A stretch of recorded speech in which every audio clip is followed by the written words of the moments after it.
What is happening, guys? D-Layer back again with yet another video. Today we're previewing Forza Horizon 5. Yes, I've been playing this for quite some time, and I must say, I am am I impressed? Because, you know what? It's more Forza Horizon. It's been 3 years, and it's about time we ramp some things off some mountains. So, hey, I will have more coverage of this on Patreon, a massive playthrough of the beginning of the game there, as well as the channel membership community tab here on YouTube. YouTube doesn't really support a medium where you've got an hour and a half or so of, gameplay with all this music and the risk of really getting copyright claims and a channel strike. So I went ahead and put that up on Patreon wherever I could to get the most to you that I could. You guys go the extra mile for me, so I'm going to literally go the extra mile for you and bring you a ton of Forza Horizon 5 gameplay, upgrades, a bunch of different cars, all uploaded at 4K 60 FPS for your viewing pleasure. Now, if you are a Forza Horizon fan, you know this game is going to be one of the biggest of the holiday. It's going to be maybe one of the biggest of 2021, let's be honest. And it's on Xbox Game Pass to boot. Now, this preview build did not have online features enabled. It basically had most everything else, though. A big chunk of the single player, as well as all of the upgrade systems tuning, even some new upgrades for the first time in a long time. But yeah, look at the way this game looks. It is gorgeous. I cannot state that enough. And of course, it has a familiar feel to the Horizon games of the past. Though that is not a bad thing because,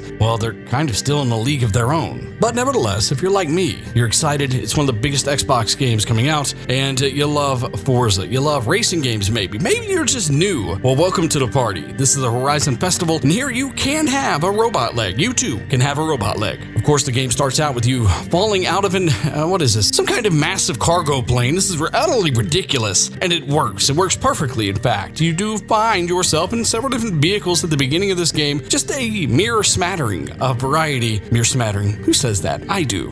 Anyway, let's try that again. You do find yourself in a number of different vehicles at the beginning of this game, and all of them feel great. All disciplines, which you can specialize in, be that road racing, street racing, stunts, or off-roading. They have appropriate upgrades, they have appropriate events, and those vehicles that do specialize in those events all have their own feel, their own handling. They all feel awesome. And if you are good enough, you can take off all of the assists and really let the physics shine through. Though not as realistic as Motorsport, this is still the best feeling open world racing game there is. And speaking of the feel of the game, a lot of that comes from the look of the game. And the look of the game is that of just immaculate. It's fantastically beautiful. Almost as amazing as the intro music to the game on the main title screen.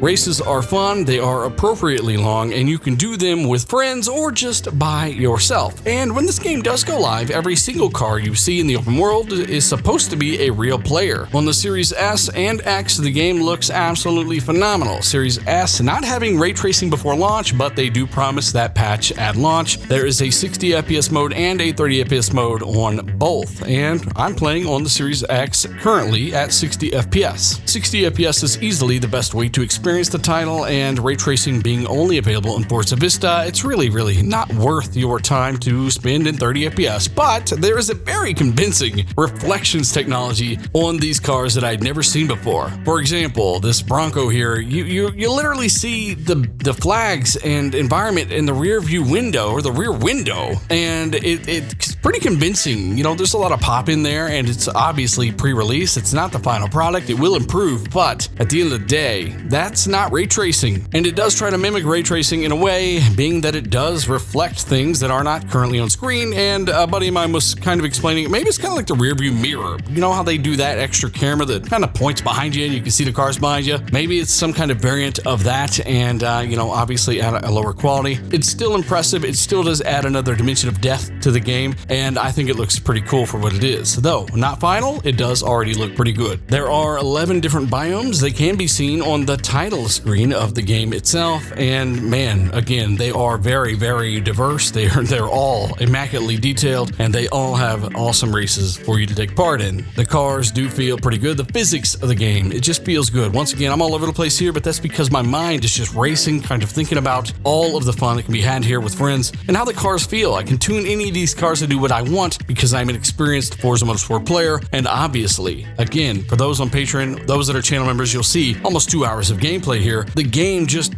watching it is fun. Imagine how fun it is to play, right? So obviously, that's going to be you guys on November 9th. It does release then. I'll have a full-on review and much more there for you guys. So my overall impressions from this preview, well, fun. It's fun. This is a game you can sit in parties and play with friends and just have a good time. And I am extremely curious what you guys think about some of the gameplay here. I tried to use some different cars, right? I used the Corvette, I used the Bronco. I didn't use the Supra much, so I'm going to try to mess around with the Supra, show the wide body, show the new Gt4 Style Wing they have. They have some Gt4 Style Wings for certain cars in the game that weren't in the games before. They've also got 6, 7, 8, 9 speed transmissions that are available. They got different racing and off-road differentials and different things like that were never available before. They got wide bodies for cars that were never available before, as I show in the Patreon gameplay.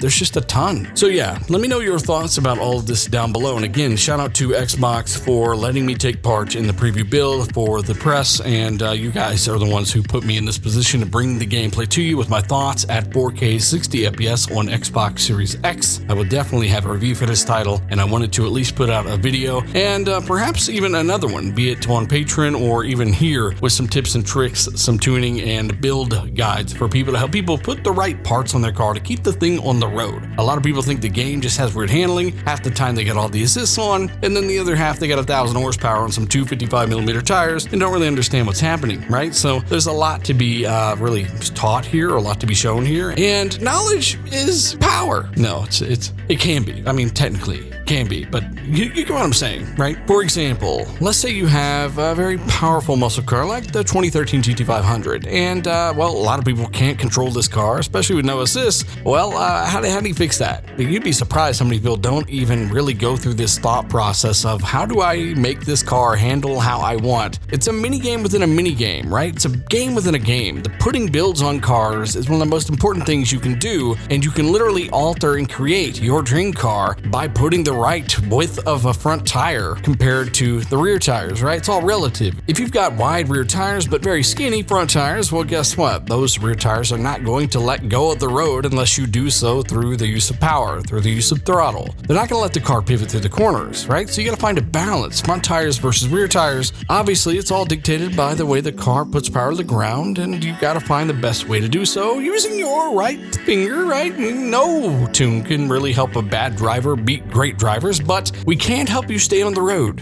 And that's where the use of all of these different parts comes in. That's one of the reasons we stick these big, stupid wings on these cars, because downforce helps these cars hold traction, hold grip under throttle at high speeds, and it's like having a sumo wrestler on the back of your car, maybe two in some cases, but without any of that actual weight, and it just helps you kind of fly through the corners, maintain grip, and you balance that out. And if you got too much grip in the front, your rear tires are going to let loose a lot easier, vice versa. You got to find a really good balance with a good tune, good build. And with muscle cars, they need all the tire they can get, especially on the rear. And if you're a really good driver, you can get away with skinnier front tires by using the throttle. If you're a really good driver, you can get away with really, really good wide front tires and less rear tire because you're really good on the throttle. You can do anything you want to do. It really depends on your style. But for anybody that's struggling with too much power, not getting enough traction, you need to throw on the biggest, widest rear tires you can throw on. I'd also recommend throwing on the front tires. Depends on, obviously, the car. Then upgrade the weight reduction, meaning make your car as light as you can possibly get it. Then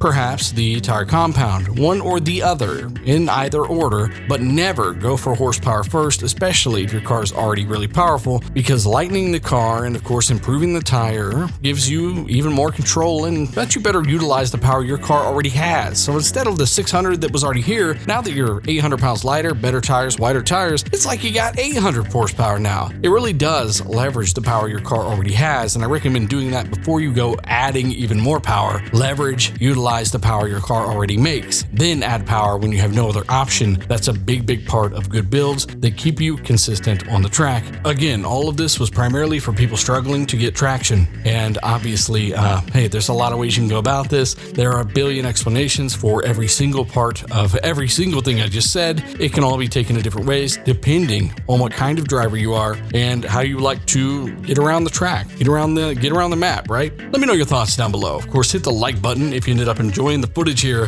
YouTube doesn't really support the medium of an hour-and-a-half gameplay with licensed music and all this stuff in the background. I really didn't want to risk getting a copyright strike or anything, and that's just easiest for patrons, stuff like that. So I figured I could do a little extra, and I wanted to do that for you guys. Thank you again for what you do. If you haven't, hit the like button. Appreciate every single one of you that check out the video. Of course, tell a buddy, subscribe for even more videos, and of course, check out the links down below for all the sources. My last video, I'm Dealer, and I'm out.